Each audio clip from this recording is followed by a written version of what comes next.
¿Te imaginas a la Antártida llena de árboles verdes? Pues en el pasado la Antártida no solo era un desierto helado habitado por pingüinos y glaciares, sino un exuberante paisaje lleno de bosques, flores y una increíble diversidad de especies animales. Sin embargo, con el tiempo, este paraíso tropical se transformó en el paisaje helado que conocemos hoy en día. Hace unos 550 a 180 millones de años, la Antártida formaba parte de un supercontinente llamado Gondwana, unido a otros continentes como Sudamérica, Australia y África. La ruptura de la Antártida comenzó en el período Jurásico, hace unos 180 millones de años, cuando el continente comenzó a desplazarse hacia el fondo del globo terrestre. Los registros fósiles encontrados bajo los casquetes polares revelan que, en aquel entonces, la Antártida disfrutaba de un clima cálido y tropical, similar al ecuatorial actual. Hallazgos de polen de plantas tropicales en la Tierra de Wilkes y la Antártida Oriental respaldan esta teoría.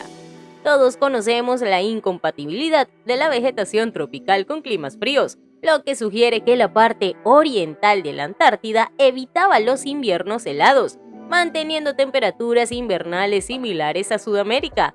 Este fenómeno no es exclusivo de la Antártida, es un patrón global. Se pensaba que las altas temperaturas de la Antártida surgieron justo antes del Eoceno, hace unos 56 millones de años. Sin embargo, hallazgos de plantas fosilizadas del Devónico entre 400 y 358 millones de años atrás desafían esta creencia, recordándonos la vasta e intrincada historia de nuestro planeta.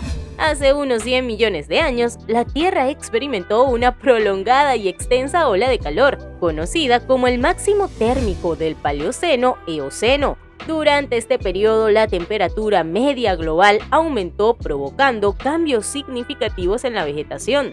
Este evento marcó un hito en la historia climática de la Tierra y dejó un impacto duradero en sus ecosistemas. En el pasado, la Antártida estaba rebosante de una biodiversidad extraordinaria de árboles, plantas y flores. Incluso albergaba palmeras y parientes de los actuales baobabs tropicales en sus tierras heladas. Durante el Eoceno, el clima del continente se volvió notablemente adaptable, permitiendo la prosperidad de una variedad de ecosistemas en sus elevaciones más altas y regiones interiores. En la Antártida encontramos plantas asociadas hoy con bosques húmedos templados como la haya del sur. Los fósiles hallados han preservado la biología y química de esta flora ancestral, ayudando a los investigadores a entender cómo algunas plantas sobrevivieron a extinciones masivas.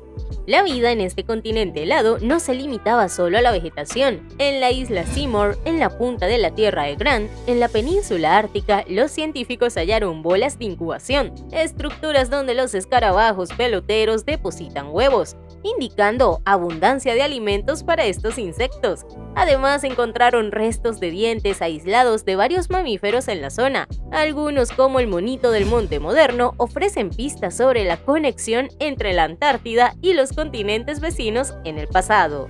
Entre los marsupiales encontrados se destaca el Antarctodolops, el primer fósil registrado en 1984. Se ha comparado con una zarigüeya y se considera un pariente cercano de él. El descubrimiento de algunos fósiles hizo intuir a científicos que pertenecían a mamíferos desdentados. Esta familia incluía a los perezosos, que aún existen hoy. Evolucionaron en Sudamérica, al igual que los descendientes de un mamífero con pezuñas encontrado en la Antártida, llamado Notiólofos. Estas criaturas se alimentaban de ramas de árboles y brotes.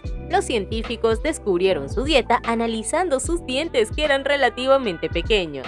Al profundizar en los fósiles, encontraron dos tipos de Notiólofos, el Notiólofos arquinotiensis y el Notiólofos regueroi. El primero pesaba menos de 232 kilogramos, mientras que el otro solo 59 kilogramos. Debido a su diferencia de tamaño, se cree que podrían haber sido especialistas alimentándose de diferentes plantas para evitar la competencia por la comida.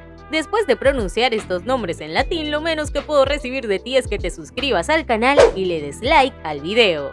Otra criatura con pezuñas que llegó a la Antártida desde América del Sur durante el primer periodo del Eoceno fue el Antarctodón. No pertenecía a un grupo común de mamíferos ahora extintos y habitaba en lo que hoy llamamos la isla Seymour. Solo se encontraron dientes fosilizados de estos animales, pero esqueletos más completos de otros mamíferos de esta familia mostraron similitudes con los tapires. Algunas de estas especies también tenían dientes caninos afilados y se alimentaban tanto de frutos secos como de plantas blandas. Se especula que algunas podrían haber sido semiacuáticas como las nutrias y los castores. Sin embargo, el registro fósil de la Antártida es incompleto. Algunos huesos encontrados están fragmentados o aislados. Afortunadamente, fósiles aún no descubiertos podrían estar bien conservados bajo los glaciares de hielo. La existencia de estas criaturas durante el periodo del Eoceno demuestra que la Antártida fue un gran hábitat para los mamíferos terrestres. ¿Cómo ocurrió la transición exuberante follaje tropical a un entorno congelado y poco acogedor? Los científicos aún están trabajando para entender la escala de tiempo de estos cambios. Desde que los animales coexistieron, los cambios comenzaron a ocurrir lentamente. Se estima que hace unos 56 millones de años Sudamérica comenzó a separarse y 16 millones de años más tarde Australia y la Antártida también iniciaron su separación en el mar. Entre 36 y 23 millones de años más atrás emergió otro canal natural, el Paso Drake. Esto evidencia que la deriva continental se produjo de manera gradual. La Antártida en su momento sirvió como puente terrestre entre Australia y Sudamérica. A medida que se alejaba de estos continentes se desplazaba hacia el sur dando origen a una nueva fuerza del océano austral, la corriente circumpolar ártica o digámosle desde ahora en adelante la CCA. Esta corriente que fluye en sentido de las agujas del reloj es considerada la más poderosa del mundo, transportando entre 165 y 182 millones de metros cúbicos de agua por segundo. Debido a que no hay tierra que obstruya su recorrido, la CCA impide que las aguas cálidas lleguen a la Antártida, llevando también agua fría desde el lecho marino del océano a la superficie. Esto provocó una disminución de las temperaturas en el continente aislado.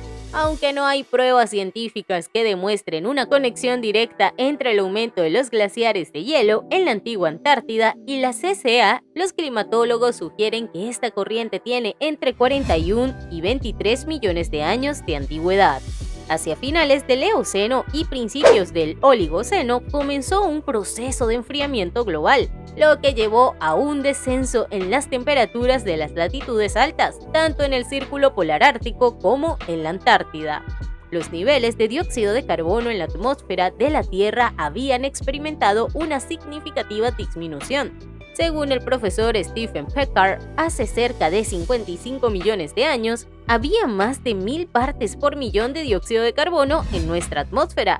Durante este periodo, las altas temperaturas provocaron el derretimiento de los casquetes polares de la Tierra, elevando el nivel del mar unos 61 metros. Los científicos investigan las razones detrás de estas fluctuaciones en el CO2 atmosférico. Algunos teorizaban que el movimiento de las placas tectónicas desencadenaba la liberación de dióxido de carbono de rocas ricas en carbonato, aumentando la temperatura y el derretimiento de los casquetes polares. Este ciclo continuó y hace 34 millones de años los niveles disminuyeron a 1760 partes por millón y 17 millones de años después cayeron por debajo de 300 partes por millón. El dióxido de carbono fue absorbido por procesos naturales que contribuyeron al efecto de enfriamiento global. A lo largo de la historia geológica, las presiones atmosféricas y los niveles de dióxido de carbono estuvieron interconectados. Cuando uno aumentaba, el otro seguía el mismo camino. Los glaciares árticos se formaron hace unos 36.5 millones de años y desde entonces se extendieron por todo el continente, mientras que la vegetación tropical empezó a desaparecer gradualmente. Un estudio de fósiles reveló que la diversidad de plantas disminuyó un 47% desde finales del Paleoceno, hace 58 millones de años, hasta mediados del Eoceno, hace 40 millones de años. En este proceso, las plantas tropicales fueron sustituidas paulatinamente por bosques templados del sur, hasta su total desaparición hace aproximadamente 25 millones de años. En la actualidad, la Antártida se caracteriza por ser un continente desértico, donde la vegetación se limita principalmente al musgo y las algas. Mientras que la Antártida se volvió una masa terrestre aislada con escasa vida, Australia y América del Sur florecieron.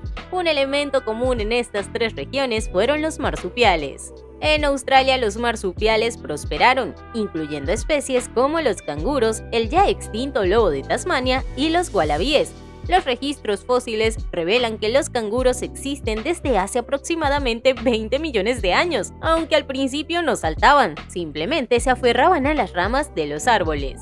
Además, evidencias de ADN sugieren que el marsupial más antiguo vivió en Sudamérica hace unos 70 a 80 millones de años. Se presume que migraron desde Sudamérica hasta la Antártida y luego a Australia mientras aún estaban conectadas. Estas similitudes en las especies entre ambos continentes demuestran cómo evolucionaron de manera distinta en sus nuevos entornos. Si te ha gustado el video, déjamelo saber con un buen like y no olvides suscribirte al canal y activar la campana de notificaciones. ¡Hasta la próxima!